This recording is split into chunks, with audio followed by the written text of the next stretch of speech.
Le témoignage de Fabienne, sa mère biologique, qui nous a raconté sa relation avec Claude François. Et là, c'est complètement ouf cette histoire. Parce qu'elle n'était âgée que de 13 ans. C'est incroyable. C'est incroyable. Elle avait quel âge? 13 ans. Et ils s'en vantaient à l'époque. Oui, sans vanter. C'est ouf. Regardez, c'est incroyable.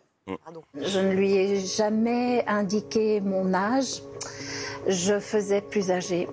Donc c'est vrai que j'étais jeune, mais à l'époque, c'était un autre contexte. C'était les années après 68.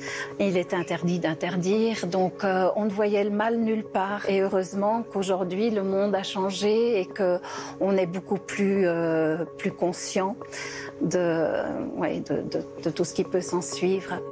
C'était très fort hier, ce qu'ils ont fait. Et elle s'est aussi exprimée sur un événement douloureux de sa vie, le jour où on lui a retiré son enfant. Qu'est-ce que vous pensez de ça? Parce que, mine de rien, c'est incroyable ça. Elle avait 13 ans, Fabienne. Gilles. Ben, moi, je suis choqué quand même, parce que c'est vrai qu'il y avait un contexte particulier à l'époque. Ah oui. Mais vraiment, l'âge 13 ans, c'est pas possible, quoi. Ah, bien sûr. Et l'impunité qu'il a eue. Mais je trouve que ces deux femmes témoignent avec une sincérité dans les yeux. J'aime pas cette émission d'habitude, mais là, ça m'a bouleversé. Vous êtes toujours obligé de dire une saloperie. Non, toujours. On peut pas honnêtement, s'empêcher. non, je fais mes mots culpa, ça m'a bouleversé. On continue sur toutes les personnes un peu plus seniors.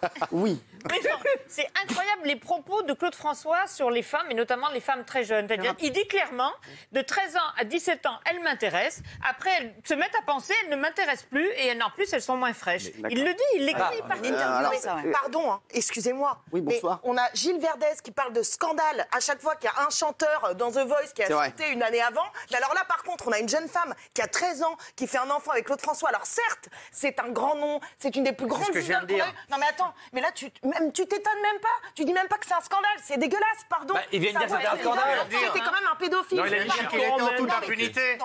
Vous pouvez pas dire ce que vous venez de dire. Non, Vous pouvez pas dire ce que vous venez de dire. mine de rien. Voilà, non, mais voilà. Oui. Non, ce qui est vrai quand même, c'est qu'on découvre malgré tout sur Claude François, et je ne vais pas taper sur les morts, je le fais assez bien sur les vivants. Mais enfin, on découvre quand même que. On découvre quand même qu'il a eu sa première femme à 13 ans. On découvre qu'il a planqué ses enfants parce qu'il voulait surtout pas que les fans le savent. On découvre qu'il a. Ce vocabulaire, vous le faites ouf avec les chiens. Dans ouf avec les chiens, Il a quitté sa femme qui avait gagné l'Eurovision au téléphone, le raccrochant au nez parce qu'il supportait pas quelqu'un plus connu que lui. Pardon, mais enfin, on découvre quand même que ce mec n'était pas quelqu'un de très bien. Attendez, arrêtez. Alors on peut tout dire aussi sur les personnes décédées. Ça suffit Qu'est-ce qui t'arrive à toi Oh, encore? ça me pas de ta saoule. grand-mère. Ah, mais oui, on en a parlé en mal. Donc arrêtez de parler sur les morts. C'est bon, c'est fait, c'est passé. Voilà, ou alors on fait tout le monde alors. Lui et les autres. Parce que les gens sont morts, ils sont tous bien. Commencez Les gens sont morts, ils sont tous bien. Non, mais ça Benjamin. suffit. Non, mais je sais pas qu'ils sont bien ou pas bien. Ça suffit, il y a longtemps. Et dire il a fait ci, il a fait ça, et patacoufin. Moi, je vais y aller. Moi, je suis d'accord avec Benjamin. Alors, regardez, elle s'est exprimée donc sur un événement douloureux de sa vie le jour où on lui a retiré son enfant. Regarde. Mon bébé vivait, mais lorsque j'ai voulu le voir, le prendre dans mes bras,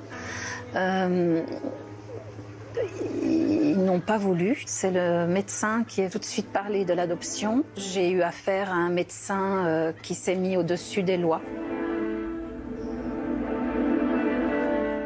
Quand Claude est mort, j'ai tout perdu. J'avais perdu mon enfant, j'avais perdu le père de mon enfant.